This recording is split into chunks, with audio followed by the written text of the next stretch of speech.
Hello, thanks for looking in on my videos. Today I want to talk about staff turnover, turnover of police officers in the police forces in the United Kingdom.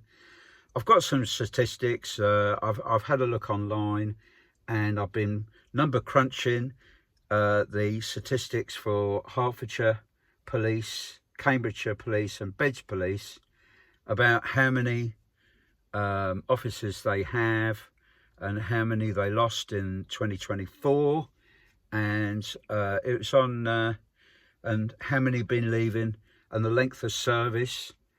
So it's quite interesting. So I think there are various indicators that there are lots of things to be worried about the police at the moment. Not only the Panorama programme, but also I think there's quite high turnover of police officers, and I'm concerned that they may be losing good officers as well. So one interesting statistic from one area, from the Police Federation, is that there's been a huge increase in the number of officers, police officers, who feel they need to have a second job. In last year, in one area, there was 108% increase in officers who'd got themselves a second job. So that indicates that there's a pay issue, I think. The other interesting factor I found was, what worried me is that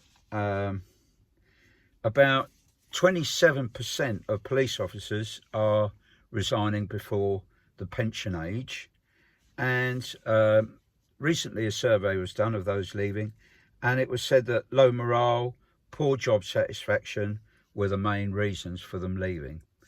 So I think one of the issues for me is that the police often are dealing with the dregs of society, really, the low-level things. They're often dealing with outbursts of mental health problems and things like that. A number of officers are spending hours and hours and hours in casualty departments.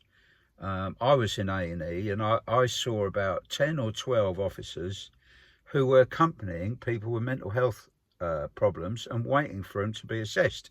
And this man stood up behind me and said, "I want to die, I want to die." And I didn't think that was appropriate, where there were families, children, you know, mums and dads, and somebody who's really mentally disturbed sitting there. I felt that they should be triaged in some way and they should go direct to the mental health. And I thought it was a tremendous waste of time for, say, about half of the police on duty spending their time in casualty, you know, when they should be out looking after us and dealing with burglaries. And indeed, a recent video I was saying was that a lot of crime is not really being dealt with, and a lot of it is fraud these days, and it's just not being tackled. And meanwhile, they're running around dealing with people who are drunk, who are mentally ill and things like that, you know. So, and people being abusive and things like that with them and things like that. And if mental health were dealt with a bit better in the UK, I'm sure it wouldn't be such an issue. The other problem that I found was that quite a high percentage, a very, very high percentage of people leaving are leaving after less than 1 year or less than 1 or 2 years service. And for example, in Hertfordshire, 24% of those leaving had less than a year's service. And that to me points to management issues, in that I don't think it kind of points to, are the correct people being recruited? Are they being supported? Are they given proper induction and training? And is there a problem with the police culture? Because if I was a new officer and I had comrades, you know, colleagues who were like those shown at the Charing Cross police station, I would be leaving. You know, if I had sergeants to work for who were doing the things that we've seen on Panorama, I wouldn't be staying in the police, certainly. You know, there's no way, because of my values, that I would tolerate that kind of behaviour, and I would just leave, honestly. So I think the police have got very, very serious problems indeed. I don't think, and I blame politicians very much for the way they've handled many public services. You know, prison officers, probation officers, hospital workers, teachers, all these people are public servants under the government domain, and morale's been rock bottom. And I don't think it's just about pay, although pay is a huge factor. Often it's about what the job is involving. And, you know, a lot of teachers have got very fed up and not being able to teach anymore and having to do statistics and stuff like that. Probation, again, you know, probation used to be about helping people stop offending, and now it's gone over to, you know, doing risk assessments and things like that. Workloads have been unacceptably high for many public servants and so on. And I've seen some police say that they don't feel, those who are in the response where they're dealing with mental health and things like that, feel that they should be getting a better pay than those who are just sat behind a desk doing, you know, mundane things. And I think that really the police need to take a fresh look at themselves and look at, are they tackling the main crimes of today?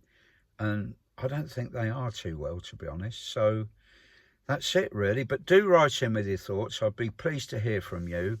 And yeah, please do put likes and subscribes, and that I'll be grateful. And I hope you find these interesting. You know, I do try and put over things that are not necessarily in the main media, but in the main news, as it were. But I hope you find it interesting. And do have a look around my channel. There are a lot of probation discussions, real life probation cases where I've changed all the names and bits and pieces. There's some short stories I've written, and there are even some humorous ones, humorous talks, a whole collection of different things. But my main preoccupation is about criminal justice issues, and you know, and I hope it'll be of interest to you. So do look at my channel and look at the different playlists, and you'll see the huge variety that's open to you to have a look at. Anyway, all the very best now. Cheers. Bye-bye.